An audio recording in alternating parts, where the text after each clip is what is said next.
ना सिर्फ मैं बल्कि मैंने तो अम्मी को। अम्मी, अम्मी आप यहाँ क्या कर रही हैं? रिसेप्शन से मुझे बताया आप अंदर इंतजार करती ना।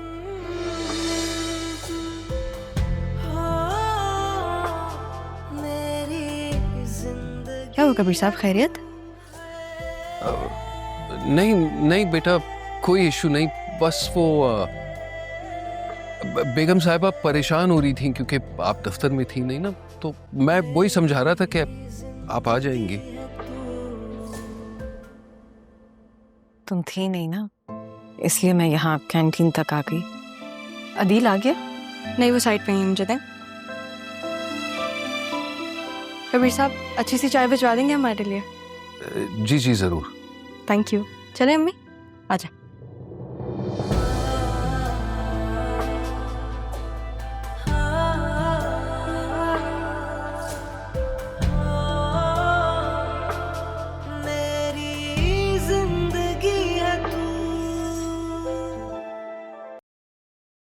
खालदा, राहा को देखा है? कहीं दिख नहीं रही, कमरे में भी नहीं है। वो तो सुबह ही चली गई ऑफिस। ऑफिस गई है? हाँ, उनको अदील साहब भी मना कर रहे थे, लेकिन वो उन्हीं के साथ ऑफिस चली गई सुबह। अच्छा, चलो ऐसा करना, दोपहर में जब अदील साहब और राहा के लिए खाना भेजोगी ना, तो मुझे बता देना, मैं खुद ले जाऊँ। जी बेहतर।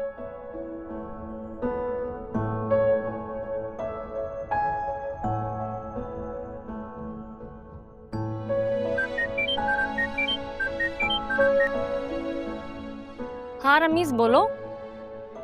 क्या? ये तो बहुत खुशी की खबर है।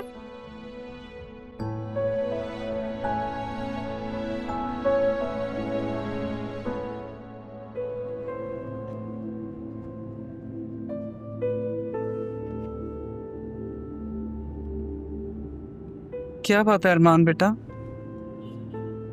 हम ही दिन बदले हैं हमारे, और ये जो दिन बदले हैं ना, इनके लिए दिन रात मेहनत की है मैंने। और ये जो लॉटरी सिकंदर हयात के नाम की निकली है, वो दरअसल मेरी माँ के नाम की निकली। दिल करता है चीख चीख के सबको बता दूं कि मेरी माँ को उनका जायज हक मिला है। अब वो ज़ैनब बी नहीं रही, मिसेस ज़ैनब सिकंदर हयात बन चुकी हैं। हयात खानदान की बहू।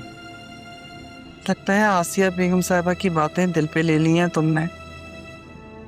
एक बात कहूँ अरमान बेटा, कुछ लोगों की फितरत ही ये होती है, उनके सामने आप जितने मर्जी अच्छे बन जाएं, सोने के बन के आ जाएं, वो अपनी फितरत से हटकर बात को समझ नहीं सकते। वो चंद दिन तो बदलने का ढोंग कर सकते हैं, लेकिन आखिर में वही आके खड़े हो जाते हैं जो उनकी फितरत का खासा होता है। और आसिया बेगम भी उन्हीं लोगों में से हैं, इसलिए उनकी बातों को अपने सर पे मत सवार करो। अगर सर पे सवार कर लोगे तो जो तुम्हारे कांधों पे जिम्मेदारियों का बोझ है वो कैसे उतारोगे? और अगर उनकी बातों को दिल में जगह दे दी तो दिल में सुकून के लिए जगह नहीं बचेगी। आपकी यही बातें अम्मी मुझे हिम्मत नहीं हारने देता। चलो फिर माँ की ये बात भी मानो कि गाड़ी ध्यान से चलाओ।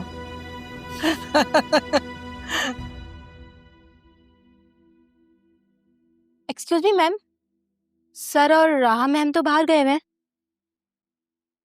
अच्छा, कब तक आएंगे? मालूम नहीं, आप वेटिंग एरिया में वेट कर लें।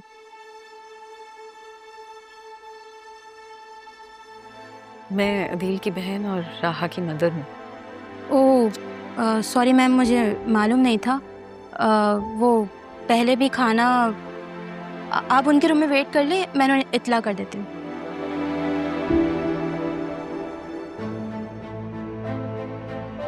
Excuse me. जी मैम।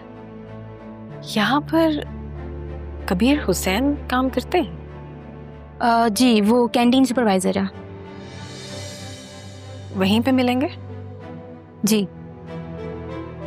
किस तरफ है कैंटीन? यहीं से आप बाहर चली जाए, आगे कैंटीन है, वहीं मिल जाएंगे आप। Thank you.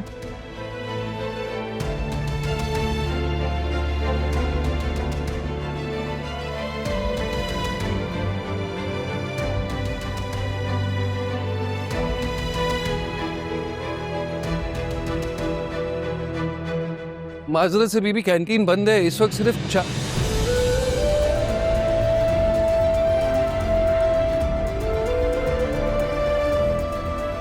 तारा,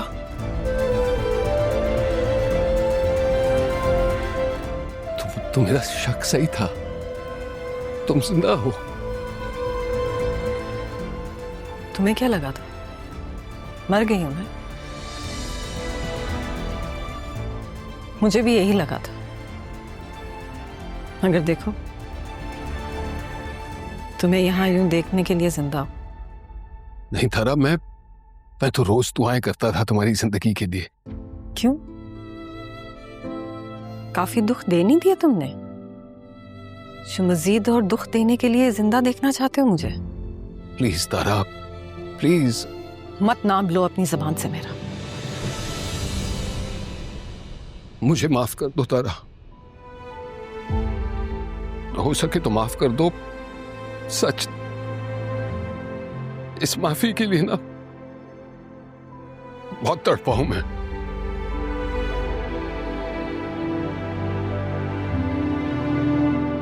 मैंने तुम्हारे साथ बहुत बहुत बुरा किया तारा। भूल हो गई मुझसे, अम्मी से, और अम्मी भी तुमसे माफी मांगना चाहती थी, बस जिंदगी ने उन्हें मोहलत ही नहीं थी। एहसास होने में कुछ ज्यादा देर नहीं कर दी।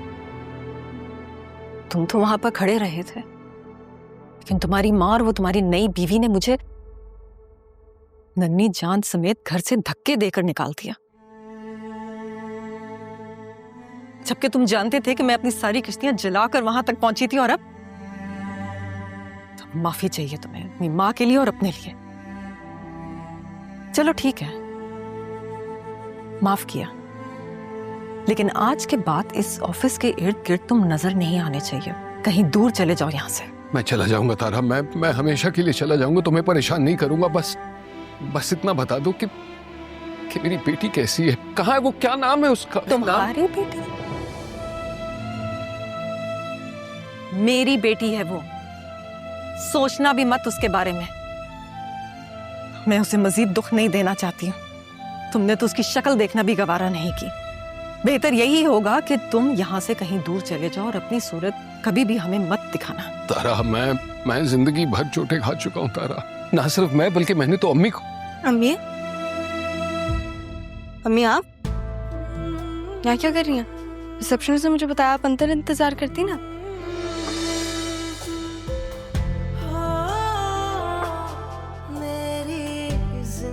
क्या हुआ कबीर साहब, खैरियत? नहीं बेटा, कोई इशू नहीं, बस वो बेगम साहिबा परेशान हो रही थी क्योंकि आप दफ्तर में थी नहीं ना, तो मैं वही समझा रहा था कि आप आ जाएंगी। तुम थी नहीं ना, इसलिए मैं यहाँ कैंटीन तक आ गई। अदील आ गया? नहीं, वो साइड पे ही मुझे दें। कबीर साहब, अच्छी सी चाय भिजवा देंगे हमारे लिए? जी जरूर। Thank you. चले अम्मी, आजा।